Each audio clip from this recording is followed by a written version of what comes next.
Juntos iniciemos esta manhã de domingo com mais uma oração da manhã.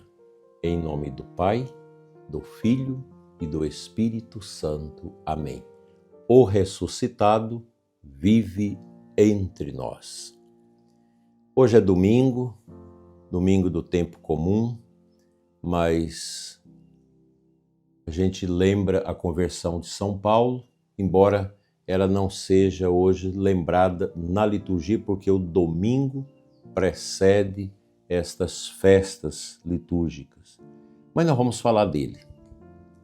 A gente vai lembrar a conversão de um apóstolo tão importante que não conheceu Jesus fisicamente. E a conversão dele é um dos acontecimentos mais fortes da história do cristianismo. E esta celebração nos recorda uma verdade fundamental da fé. Ninguém está fora do alcance da graça de Deus. Porque São Paulo era um homem convencido de suas certezas. Achava que estava fazendo a coisa certa, como Santo Agostinho. Mas estava simplesmente no caminho errado. Isso nos ajuda muito porque a conversão não acontece apenas quando alguém vive longe de Deus. Ela acontece também quando Deus nos mostra que precisamos mudar o rumo, purificar intenções, rever atitudes. Converter-se não é apenas mudar de comportamento exterior. Conversão é mudança de direção interior. É permitir que Deus toque o coração, ilumine a mente e transforme a maneira de viver. Paulo não se converteu porque alguém o venceu num debate, mas porque fora alcançado pela graça divina. E aqui está algo muito importante para quem reza comigo nesta manhã. A conversão não é uma humilhação, é uma libertação. Deus não nos chama para nos diminuir, mas para nos tornar mais verdadeiros, mais livres, mais próximos dele. O apóstolo Paulo era alguém que conhecia a Torá, conhecia a Sagrada Escritura, militava no judaísmo. Mas ele não tinha sido alcançado pela graça de Deus. Mas aí você me pergunta, mas por que ele era um judeu observante, um centurião romano que perseguia os cristãos, mas por que ele se converteu sabendo que o martírio iria esperá-lo?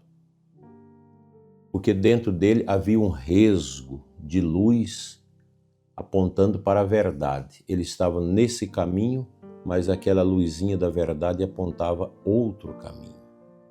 E foi aí que Cristo entrou. E aí ele mudou todo o rumo. Às vezes as pessoas assustam, mas por que um pastor protestante se converte à igreja? Ele estava perdido? Eu não diria que não.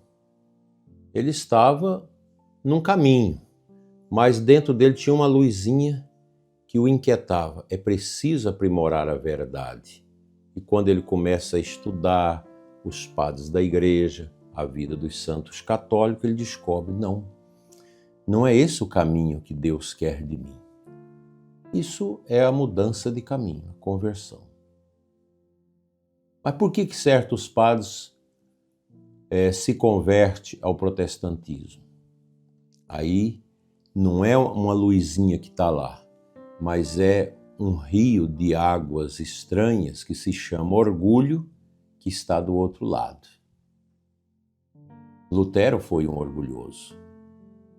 Ele preferiu romper com a igreja a ajudar a renovar a vida cristã na igreja. Eu conheço um sacerdote que deixou de ser padre, hoje é pastor numa igreja, mas eu tenho absoluta convicção que não foi tanto por ter encontrado uma certeza, não foi isso. Foi porque ele queria viver a vida conjugal e ser padre exige o celibato. Ele gosta de dinheiro, tanto que alguém me disse que está muito bem de vida porque pastoreia uma igreja grande. Então, mas isso cobra dentro da pessoa. Cobra terrivelmente. Terrivelmente. E aqui está algo muito importante para quem nos escuta. A conversão, repito, não é humilhação, é libertação. Deus não nos chama para nos diminuir, mas para nos tornar mais verdadeiros, mais livres, mais próximos dele. Muitas pessoas pensam que a conversão é coisa de quem fez coisas muito erradas e que agora quer mudar. Mas, na verdade, a conversão é um chamado diário. Converter-se é deixar-se viver apenas, é deixar de viver apenas para si e abrir espaço para que Deus possa agir no cotidiano da vida. Converter-se é deixar que Cristo seja o centro da nossa vida.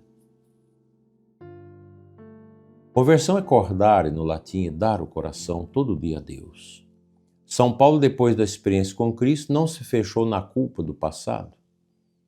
Porque muita gente se converte, fica angustiado pelo passado. Não, o passado a Deus pertence.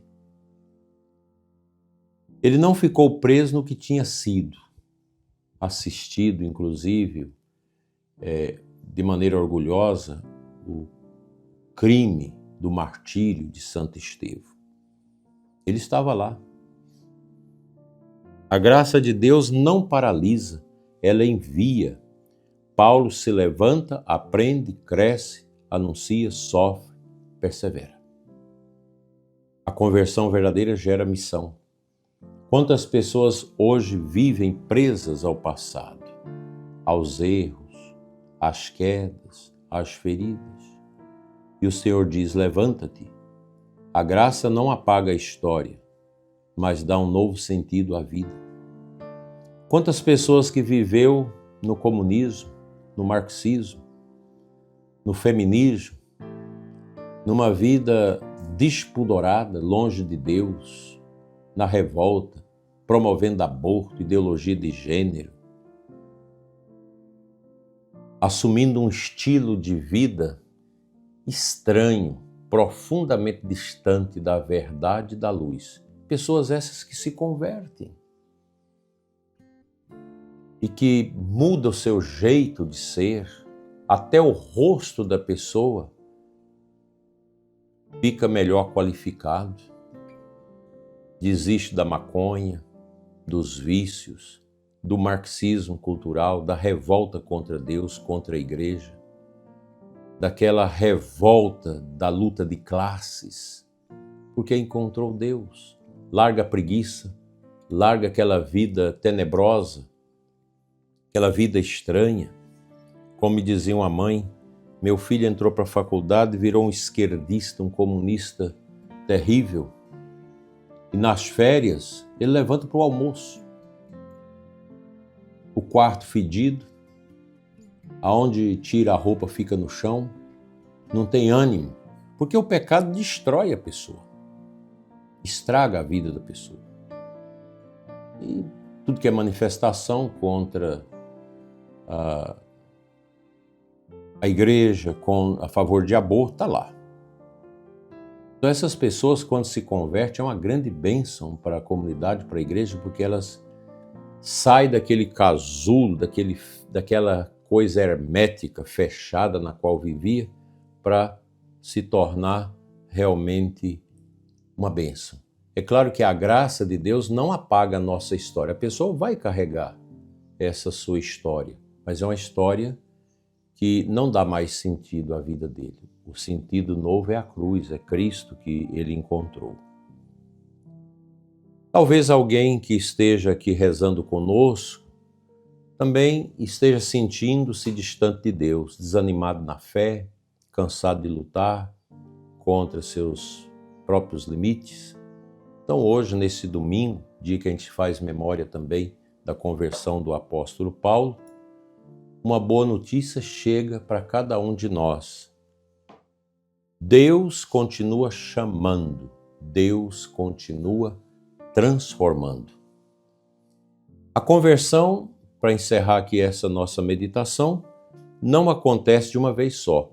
Ela se constrói no dia a dia, na oração retomada, no perdão oferecido, na confissão procurada, na decisão de mudar uma atitude concreta, na abertura do coração à palavra de Deus. É impressionante esse processo. A pessoa vai se descontaminando daquilo que ela está vivendo, que é uma realidade longe de Deus. Que este domingo seja um tempo de recomeço para mim e para você, que nós não estamos prontos, nós estamos a caminho. Não importa onde a pessoa esteja, importa para onde ela decide caminhar. Quando a graça encontra um coração disponível, a vida muda. Que assim seja.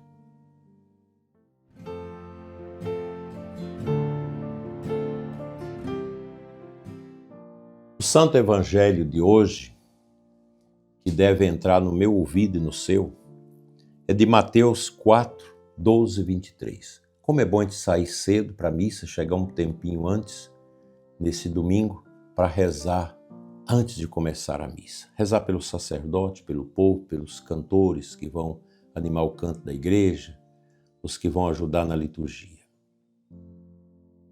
Este evangelho nos apresenta o início da vida pública de Jesus.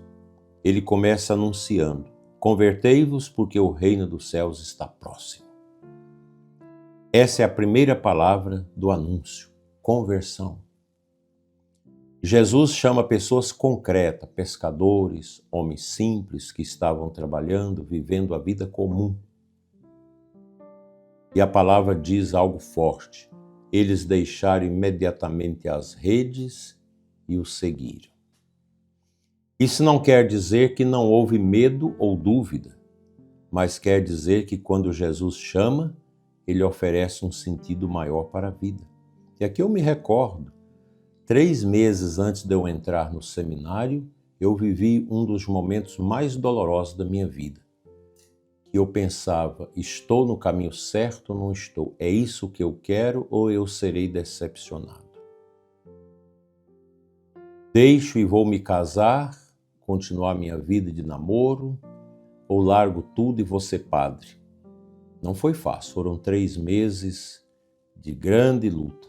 E aqui eu recordo com muita gratidão a irmã Terezinha Cavicchi, já falecida, uma grande amiga, minha orientadora espiritual em Campo Norte, e tinha paciência de me escutar e esclarecer. Ela é da congregação das irmãs fundadas, Irmãs da Providência de Gap, fundadas pelo Beato João Martinho Moy, na França. Como fez bem a minha alma aquela irmã. Como fazia bem para nós jovens, porque ela oferecia isso aí. Ela trazia as redes para nos pescar, que simboliza aquilo que nos prende, essas redes, aquilo que nos dá segurança, mas que às vezes nos impede de ir além. Ela ia tirando essas redes que nos prendiam. Jesus também percorre as cidades, curando, ensinando, anunciando o reino. Onde Jesus passa, a vida começa a ser restaurada. Esse evangelho de hoje se liga profundamente à conversão do apóstolo Paulo. Ambos mostram que a conversão nasce do encontro com Cristo e conduz à missão. Quem se deixa tocar por Jesus nunca sai do mesmo jeito. E assim seja na minha e na sua vida sempre, até o dia que Deus nos chamar desse pobre mundo. Amém.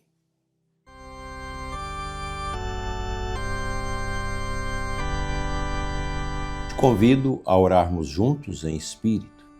finalizando o nosso programa nesta manhã de domingo, desejando a você uma santa e abençoada celebração da Santa Missa. Rezemos. Senhor Deus, neste domingo nós te agradecemos pela graça da conversão.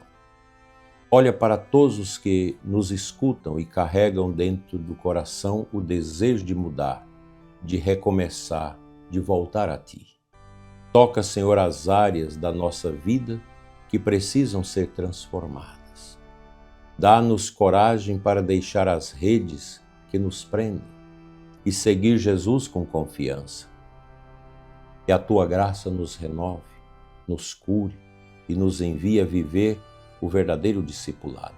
Abençoa os jovens que estão indecisos entre a vida religiosa e a vida secular, entre a vida sacerdotal e a vida do mundo, entre a vida consagrada e a vida na sociedade. Dai-lhe, Senhor, como destes a mim, naquele ano de 1979, a coragem de dizer: sim, Senhor, aqui eu estou, envia-me. Amém. O Senhor esteja convosco, Ele está no meio de nós. Pela intercessão da bem-aventurada Virgem Maria e de São Paulo Apóstolo, abençoe-vos Deus Todo-Poderoso, Pai, Filho e Espírito Santo. Amém.